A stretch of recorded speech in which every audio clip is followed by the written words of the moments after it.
Splendor restoration part 4. അങ്ങനെ നമ്മുടെ ക്ലീനിങ്ങും കാര്യങ്ങളും എല്ലാം കഴിഞ്ഞിട്ടുണ്ടായിരുന്നു. അതിനുശേഷം നമ്മൾ ചെയ്യാൻ പോകുന്ന മാസ്കിംഗ് ആണ്. മാസ്കിംഗ് എല്ലാ പാർട്സും നമുക്ക് വൃത്തിയായിട്ട് മാസ്ക് ചെയ്യേണ്ടതായിട്ടുണ്ട്. മാസ്കിംഗ് ഏറ്റവും അത്യാവശ്യമായിട്ടുള്ള കാര്യമാണ്. കാരണം നമ്മൾ പെയിൻറ്റ് ചെയ്യുമ്പോൾ മറ്റ് പാർട്സിലൊന്നും പറ്റാതിരിക്കാൻ വേണ്ടി മാസ്കിംഗ് നിർബന്ധമായിട്ട് ചെയ്തിരിക്കണം. നമ്മൾ ചെയ്യാൻ പോകുന്ന സ്പ്രേ പെയിൻറ്റിംഗ് ആണ്. അതിനായി നമ്മൾ 2 ഗ്ലോസി ബ്ലാക്ക്, ഒരു മാറ്റ് ബ്ലാക്ക്, അതുപോലെ തന്നെ ഒരു സിൽവറും ഒരു വൈറ്റും, ഇത്രയാണ് നമ്മൾ വാങ്ങിയിരിക്കുന്നത്. ആദ്യം തന്നെ നമുക്ക് ഊരി മാറ്റിയ പാർട്സുകളെല്ലാം വൃത്തിയായിട്ട് സ്പ്രേ പെയിൻറ്റ് ചെയ്തെടുക്കണം.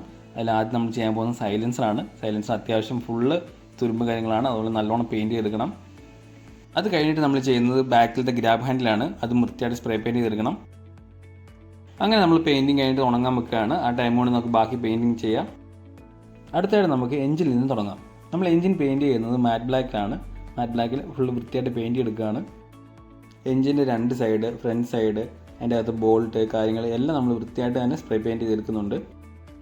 അങ്ങനെ നമ്മൾ ആ എഞ്ചിൻ പോർഷൻ എല്ലാം പെയിൻറ്റ് ചെയ്ത് വൃത്തിയാക്കി എടുത്തിട്ടുണ്ട്. ഇത് നമുക്ക് കുറച്ച് ഉണങ്ങാൻ വെക്കുക. അതിനുശേഷം നമ്മൾ ഊരി മാറ്റി ബാക്കി പാർട്സ് കൂടെ പെയിൻറ്റ് ചെയ്യാം. അടുത്തായിട്ട് നമ്മൾ ചെയ്യാൻ പോകുന്നത് ഫ്രണ്ട് മഡ് ഫ്ലാപ്പാണ്. ഫ്രണ്ട് മഡ് ഫ്ലാപ്പ് അതുപോലെ തന്നെ പെയിൻറ്റ് എടുക്കണം. അതിന് ശേഷം നമ്മൾ ചെയ്യുന്നത് ഫ്രണ്ട് ടയറാണ്. ഫ്രണ്ട് ടയറും അതുപോലെ തന്നെ വൃത്തിയായിട്ട് പെയിൻറ്റ് ചെയ്തെടുക്കണം. അതുപോലെ തന്നെ നമ്മൾ ഫ്രണ്ട് ഷോക്ക് അബ്സറും പെയിൻറ്റ് ചെയ്യുന്നുണ്ട്. ഫ്രണ്ട് ഷോക്ക് അബ്സർ പെയിൻറ്റ് ചെയ്തിട്ട് വേണം നമ്മൾ ഫ്രണ്ട് ടയർ സെറ്റ് ചെയ്തിട്ട് ബാക്ക് ടയർ ഊരി ഇതേപോലെ പെയിൻറ്റ് ചെയ്യാൻ. അങ്ങനെ നമ്മുടെ ഫ്രണ്ട് പോർഷന് അതുപോലെ തന്നെ എഞ്ചിൻ സൈഡ് കാര്യങ്ങളെല്ലാം നമ്മൾ വൃത്തിയായിട്ട് പെയിൻറ്റ് ചെയ്തെടുത്തിട്ടുണ്ട്. ഇനി നമുക്കിത് ഉണങ്ങാൻ വേണ്ടി വെയിറ്റ് ചെയ്യാം.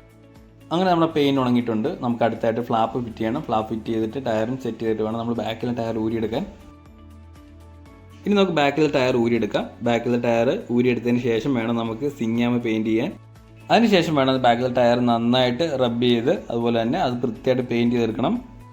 ഇതായിരുന്നു ബാക്കിലെ മഡ് ഫ്ലാപ്പിൻ്റെ അവസ്ഥ. പട്ടി കടിച്ച് ഇതുപോലെ കിഴിച്ച് വെച്ചേക്കുമായിരുന്നു. അപ്പോൾ അത് നമ്മൾ നല്ല ഷേപ്പിൽ കട്ട് ചെയ്തെടുത്തിട്ട് റബ്ബ് ചെയ്ത് അതുപോലെ സെറ്റ് ചെയ്ത് വെച്ചിട്ടുണ്ട്.